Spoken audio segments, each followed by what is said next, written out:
yang mempengaruhi diterima atau tidaknya doa itu selain dari fasilitas-fasilitas yang sudah Allah berikan, kemudian syarat-syarat daripada doa itu sendiri, ada dua hal penting yang sangat berpengaruh terhadap doa seseorang. Yang pertama, saya akan mulai dari satu kisah yang disampaikan oleh Rasulullah SAW sendiri, dan saya yakin kisah ini sudah banyak di antara kita yang paham atau yang dengar, bahkan boleh jadi sudah sangat familiar di telinga kita. Kisah ini adalah kisah tentang 3 orang pemuda yang terjebak di dalam gua. Pernah dengar ya? 3 orang pemuda yang terjebak di dalam gua.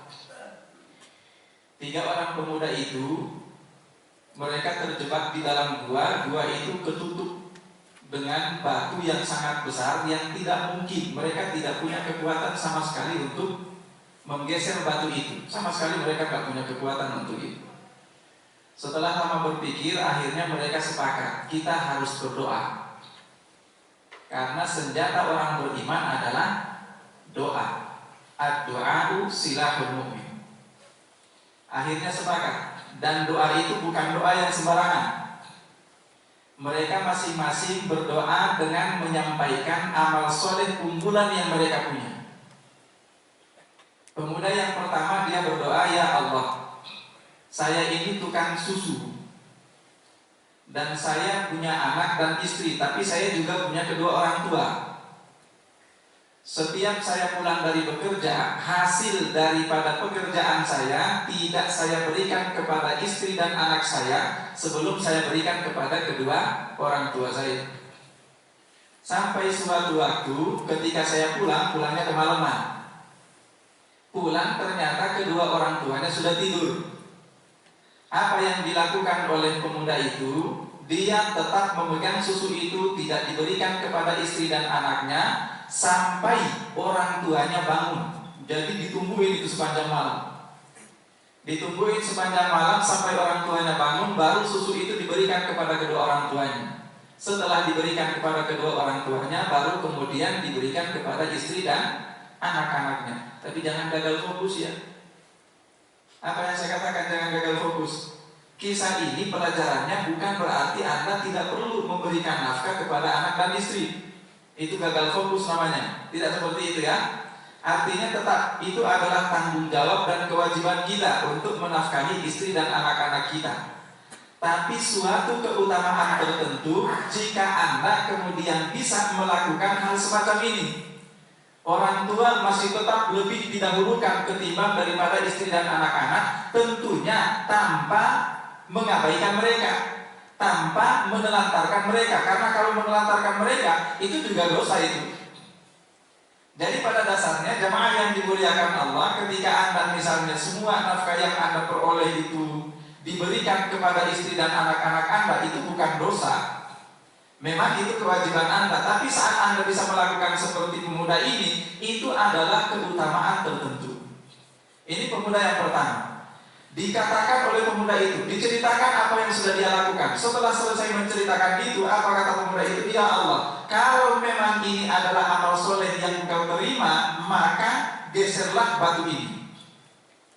Pas begitu selesai mengucapkan doa itu, batunya langsung bergeser. Diperhatikan.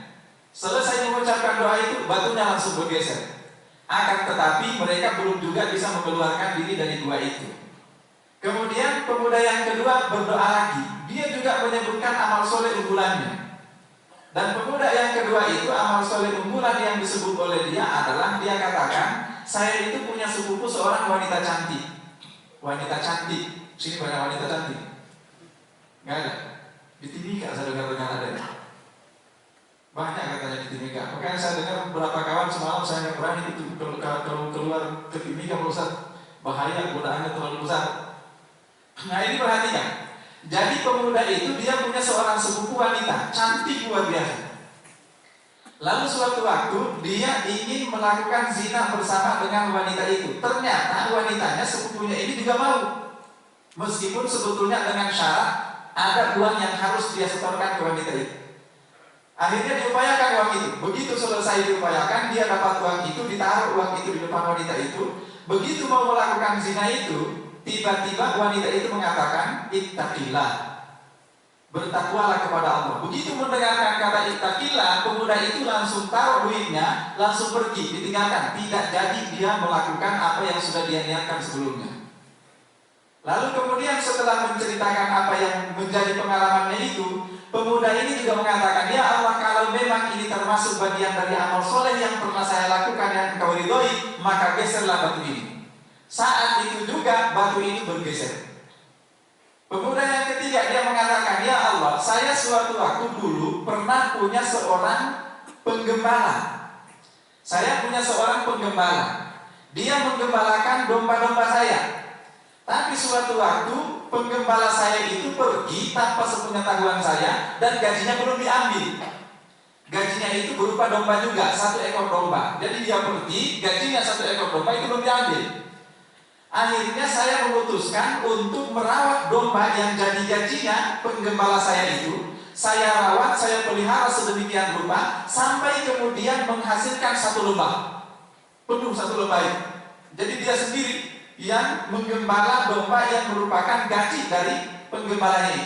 Ketika berhasil sudah mencapai 1 lembah, tiba-tiba penggembalanya itu datang.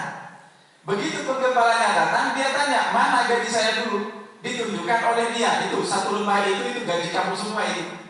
Sebetulnya kaget itu penggembalanya, tapi dijelaskan, dulu ketika kamu pergi cuma 1 ekor. Tapi karena saya merawat, saya menggembalakannya, jadi hasilnya 1 lembah itu. Diambil semua itu domba 1 lembah. Kemudian penggembalanya ini begitu selesai mengambil itu semuanya, pergi tanpa mengucapkan terima kasih sedikit pun.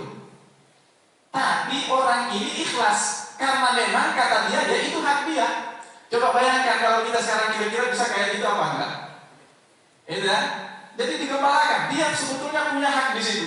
Haknya apa? Haknya menggembalakan domba itu sampai menghasilkan 1 lembah. Seharusnya ada bagian dirinya dari situ. Tapi ketika domba itu diambil dan dibawa semuanya, dia nggak protes sama sekali, ikhlas. Ya karena memang itu adalah hak dia. Nah jemaah yang dimuliakan Allah, orang itu juga menyebutkan, kalau memang ini termasuk bagian daripada amal soleh, ya Allah, geserlah batu ini. Dan akhirnya bergeser pula saat itu batu itu, dan mereka bisa keluar menyelamatkan diri dari gua itu. Pertanyaannya, lalu apa yang mempengaruhi doa kita? Dari kisah ini, yang sangat mempengaruhi doa kita diterima atau tidaknya adalah Anda harus punya amal unggulan yang Anda bisa banggakan dengan Allah Subhanahu wa Ta'ala.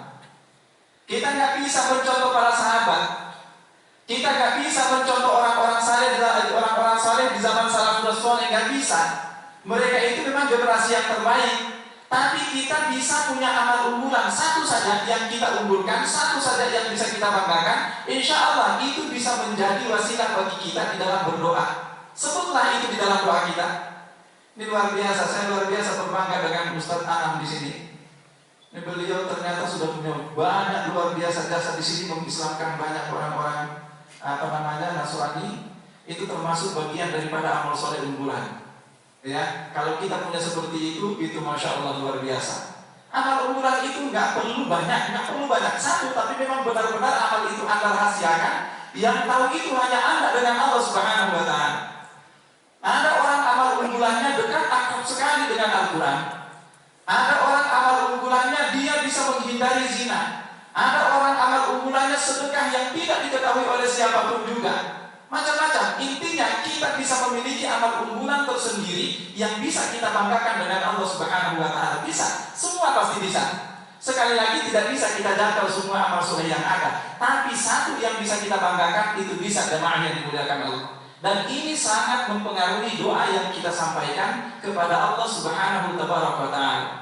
Ada orang yang amal soleh unggulannya adalah kejujurannya yang luar biasa. Seperti kisah nenek moyangnya Umar bin Abdul Aziz misalnya. Nenek moyangnya Umar bin Abdul Aziz misalnya. Itu juga orang itu amal soleh unggulannya adalah kejujurannya. Kita tahu bersama bahwa di zaman Rasulullah atau di zaman pemerintahan Umar bin Khattab radhiyallahu anhu, ada seorang gadis yang pada saat itu profesinya itu adalah penjual susu. Malam-malam ibunya meminta untuk anaknya itu mencampur susunya dengan air. Kita juga pernah mendengar itu ya. Ibunya meminta campurlah susunya itu dengan air. Tapi apa kata anak gadisnya? Nggak boleh, nanti ketahuan sama Umar bin Khattab. Umar bin Khattab nggak bakalan tahu. Kalau memang Umar bin Khattab nggak bakalan tahu, Allah Subhanahu wa Ta'ala tahu. Nah, akhirnya wanita itu diangkat sebagai menantu oleh Umar bin Khattab radhiyallahu anhu. Ya, besoknya langsung. Nah, ini amal soleh unggulan. Kita bisa punya amal soleh unggulan seperti ini. Sekali lagi, nggak perlu kita banyak misalnya harus menjangkau semuanya, tapi ada satu yang bisa kita banggakan di hadapan Allah Subhanahu wa Ta'ala. Ini yang sangat mempengaruhi doa kita yang pertama. Insya Allah, kita akan sampaikan.